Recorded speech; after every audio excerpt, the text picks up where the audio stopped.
Magical Fables from Leo Tolstoy, based on ancient folk stories from the mysterious East. 1. The Wolf and the Bow. A huntsman with his bow and arrows went out to hunt. He killed a goat, flung it over his shoulders, and was carrying it home. On the way, he saw a wild boar. The huntsman dropped the goat, shot the boar, and wounded him. The boar rushed upon the huntsman, gored him to death with his tusks, and then himself died. A wolf smelled the blood and came to the place where were lying the goat, the boar, the man, and his bow. The wolf was overjoyed and said to himself, "Now I shall have enough to eat for a long time, but I am not going to eat it all up at once. I will eat a little at a time so that none of it may be wasted. First I will eat the hardest part, and then I will feast on the softest and daintiest." The wolf sniffed the goat, the boar, and the man, and he said, "This food is soft. I will eat this afterwards, but first of all I will eat the tendon on this bow." And he began to gnaw at the tendon on the bow. When he had bitten through the bowstring, the bow sprang and hit the wolf in the belly, and the wolf also perished, and the other wolves came and ate up the man, and the goat, and the boar, and the wolf. 2. The birds in the snare. A huntsman set a snare by a lake. Many birds were caught in it. The birds were large. They seized the snare and flew off with it. The huntsman began to run after the birds. A peasant saw him running after them, and he said, "Where are you going? Can you catch birds on foot?" The huntsman replied, "If there were only one bird, I should not catch him, but as it is, I shall bag my game." And so it proved. When evening came, the birds each tried to fly off in his own direction, one to the forest, another to the swamp, a third to the field, and all fell with the net to the ground, and the huntsman captured them. 3. The Czar and the Falcon. A Czar, while out hunting, unleashed his favorite falcon at a hare and galloped after it. The falcon caught the hare. The Czar took away the hare and started to seek for some water to quench his thirst. The Czar found the water on a hillside, but it trickled out, a drop at a time. So the Czar drew his cup from the holster and placed it under the water. The water trickled into the cup, and when the cup was full, the Czar put it to his mouth and was about to drink. Suddenly, the falcon fluttered down upon the Czar's hand, flapped his wings, and spilled the water. Again, the Tsar placed the cup under the spring. He waited long, until it was filled, brimming full, and again, when he lifted it to his lips, the falcon flew upon his wrist and spilled the water.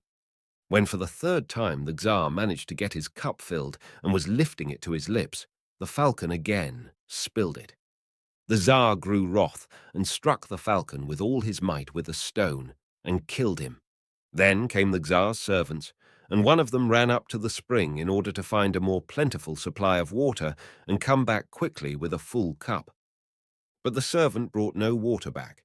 He returned with an empty cup and said, "The water is not fit to drink. There is a serpent in the spring, and it has poisoned all the water. It is a good thing that the falcon spilled it. If you had drunk of the water, you would have perished." The Tsar said, "Foully have I recompensed the falcon. He saved my life, and I killed him for it." 4. The Czar and the Elephants. An Indian Czar commanded to gather together all the blind men, and when they were collected, he commanded to show them his elephants. The blind men went to the stables and began to feel of the elephants.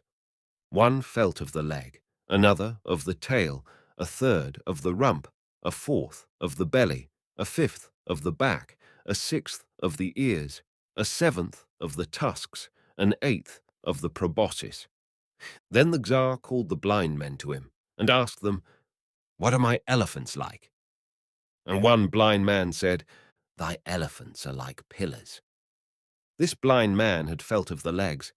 The second blind man said, "They are like brooms." This one had felt of the tail. The third said, "They are like wood." This one had felt of the rump. The one who had felt of the belly said, "Elephants are like lumps of earth." The one who had felt of the side said, They are a wall. The one who had felt of the back said, Hey, are like a hill.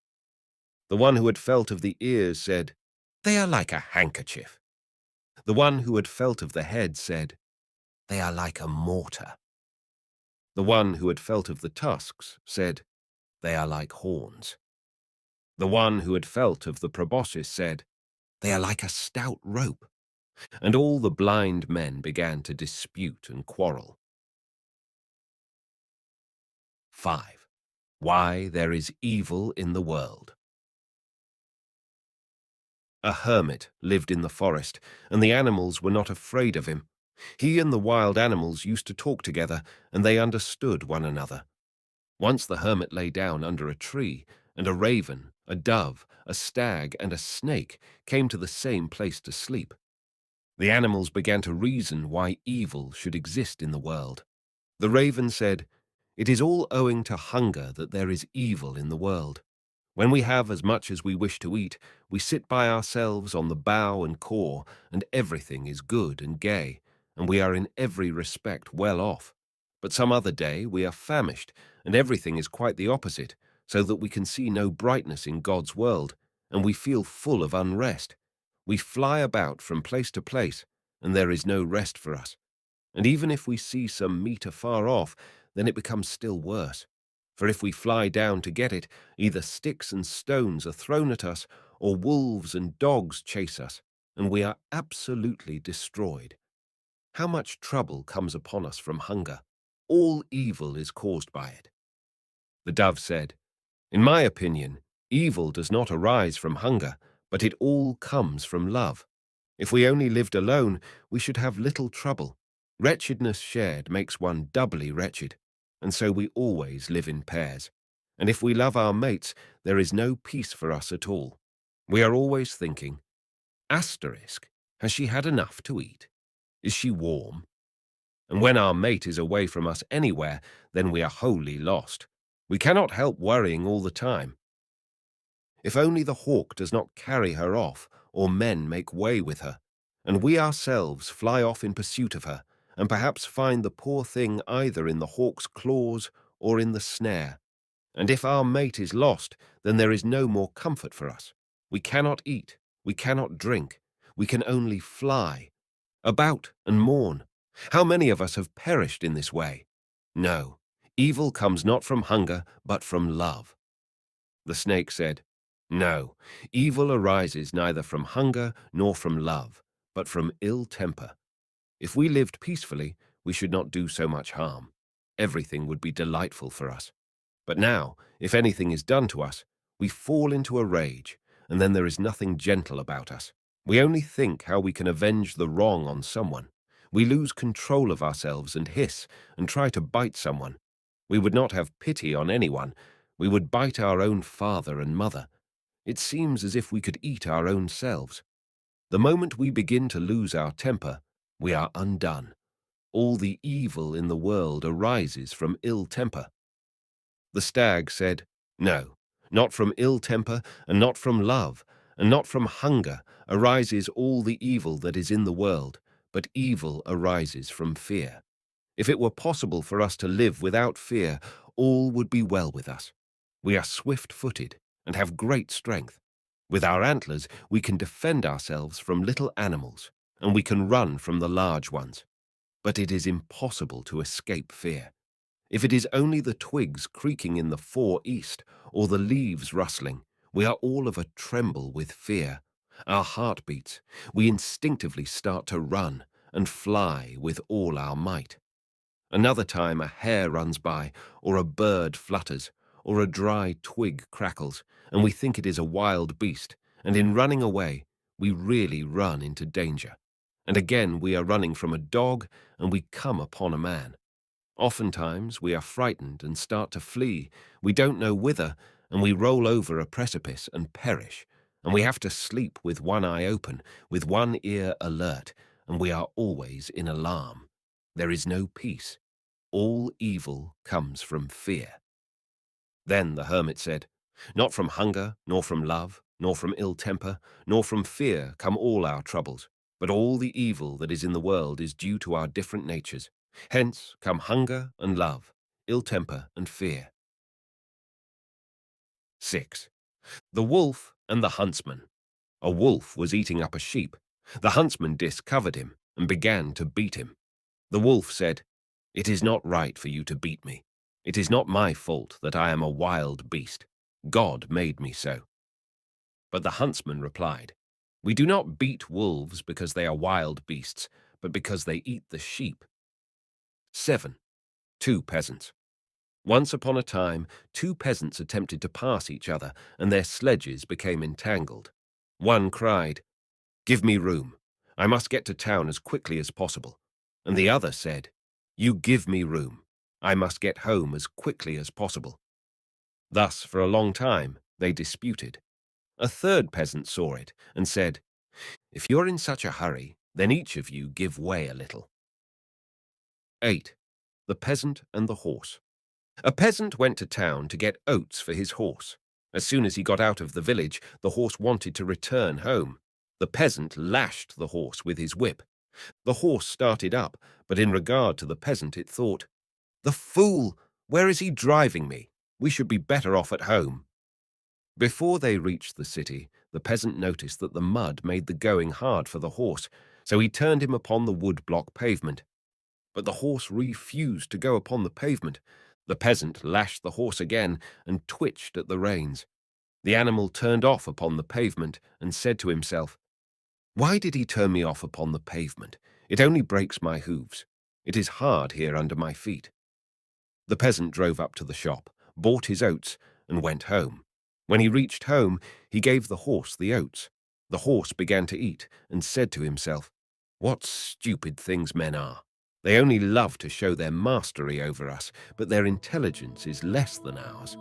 Why did he take so much trouble today? Where did he go and drive me? We had no sooner got there than we returned home. It would have been better for both of us if we had stayed at home in the first place. He would have sat on the oven, and I should have been eating oats."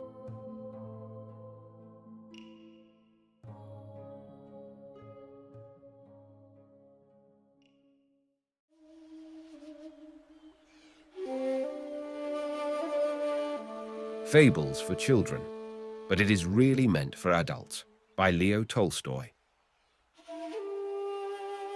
1. Aesop's Fables. The Ant and the Dove. An ant came down to the brook. He wanted to drink.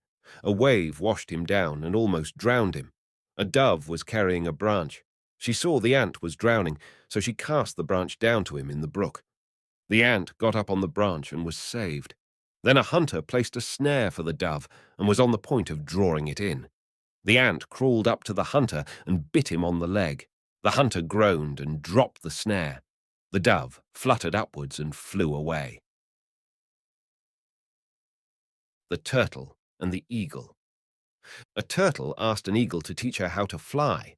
The eagle advised her not to try, as she was not fit for it, but she insisted. The eagle took her in his claws, raised her up, and dropped her. She fell on stones and broke to pieces. The Polecat. A polecat entered a smithy and began to lick the filings. Blood began to flow from the polecat's mouth, but he was glad and continued to lick. He thought that the blood was coming from the iron and lost his whole tongue. The Lion and the Mouse. A lion was sleeping. A mouse ran over his body. He awoke and caught her. The mouse besought him. She said, "Let me go, and I will do you a favor." The lion laughed at the mouse for promising him a favor and let her go. Then the hunters caught the lion and tied him with a rope to a tree. The mouse heard the lion's roar, ran up, gnawed the rope through, and said, "Do you remember? You laughed, not thinking that I could repay, but now you see that a favor may come also from a mouse." The Liar. A boy was watching the sheep, and pretending that he saw a wolf, he began to cry, "Help! A wolf! A wolf!" The peasants came running up and saw that it was not so. After doing this for a second and a third time, it happened that a wolf came indeed. The boy began to cry, "Come, come, quickly, a wolf!" The peasants thought that he was deceiving them as usual and paid no attention to him. The wolf saw there was no reason to be afraid. He leisurely killed the whole flock. The ass and the horse. A man had an ass and a horse. They were walking on the road. The ass said to the horse, "It is heavy for me. I shall not be able to carry it all. Take at least a part of my load." The horse paid no attention to him. The ass fell down from overstraining himself and died. When the master transferred the ass's load on the horse and added the ass's hide, the horse began to complain. "Oh, woe to me, poor one! Woe to me, unfortunate horse! I did not want to help him even a little, and now I have to carry everything, and his hide, too." The jackdaw and the doves. A jackdaw saw that the doves were well fed, so she painted herself white and flew into the dovecot. The doves thought at first that she was a dove like them and let her in. But the jackdaw forgot herself and croaked in jackdaw fashion.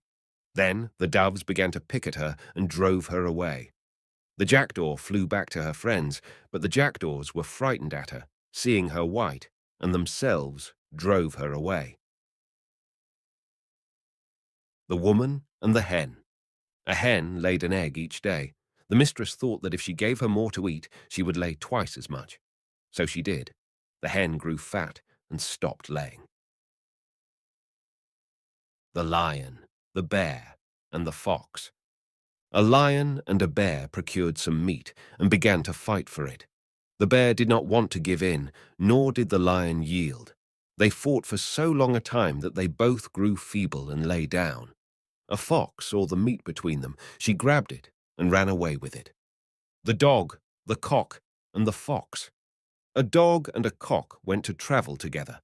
At night, the cock fell asleep in a tree, and the dog fixed a place for himself between the roots of that tree. When the time came, the cock began to crow. A fox heard the cock, ran up to the tree, and began to beg the cock to come down, as she wanted to give him her respects for such a fine voice. The cock said, "You must first wake up the janitor. He is sleeping between the roots. Let him open up, and I will come down." The fox began to look for the janitor and started yelping. The dog sprang out at once and killed the fox.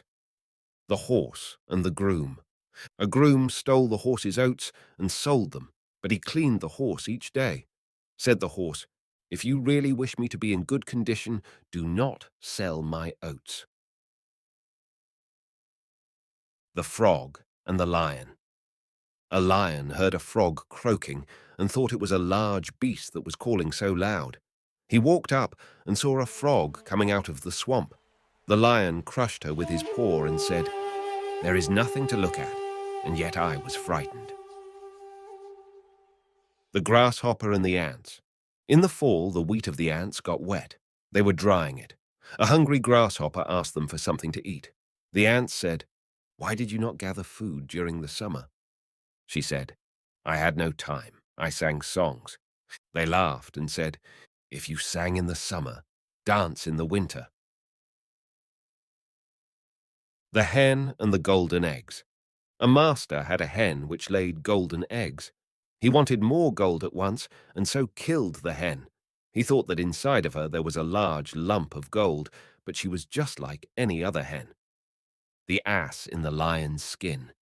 An ass put on a lion's skin, and all thought it was a lion. Men and animals ran away from him. A wind sprang up, and the skin was blown aside, and the ass could be seen. People ran up and beat the ass. The hen and the swallow. A hen found some snake's eggs and began to sit on them. A swallow saw it and said, "Stupid one, you will hatch them out, and when they grow up, you will be the first one to suffer from them." The stag and the fawn. A fawn once said to a stag, "Father, you are larger and fleeter than the dogs, and besides, you have huge antlers for defense. Why then are you so afraid of the dogs?" The stag laughed and said, "You speak the truth, my child. The trouble is, the moment I hear the dogs bark, I run before I have time to think." the fox and the grapes. A fox saw some ripe bunches of grapes hanging high and tried to get at them in order to eat them. She tried hard, but could not get them. To drown her annoyance, she said, "They are still sour." The Maids and the Cock. A mistress used to wake the maids at night, and as soon as the cocks crowed, put them to work. The maids found that hard and decided to kill the cock so that the mistress should not be wakened. They killed him, but now they suffered more than ever. The mistress was afraid that she would sleep past the time, and so began to wake the maids earlier. The Fisherman and the Fish. A fisherman caught a fish. Said the fish, "Fisherman, let me go into the water. You see, I am small. You will have little profit of me. If you let me go, I shall grow up, and then you will catch me when it will be worthwhile." But the fisherman said, "A fool would be he who should wait for greater profit and let the lesser slip out of his hands." The Fox and the Goat. A goat wanted to drink. He went down the incline to the well, drank his fill, and gained in weight. He started to get out, but could not do so. He began to bleat. A fox saw him and said, "That's it, stupid one. If you had as much sense in your head as there are hairs in your beard, you would have thought of how to get out before you climbed down." The Dog and Her Shadow. A dog was crossing the river over a plank, carrying a piece of meat in her teeth. She saw herself in the water and thought that another dog was carrying a piece of meat. She dropped her piece and dashed forward to take away what the other dog had. The other meat was gone, and her own was carried away by the stream. And thus the dog was left without anything.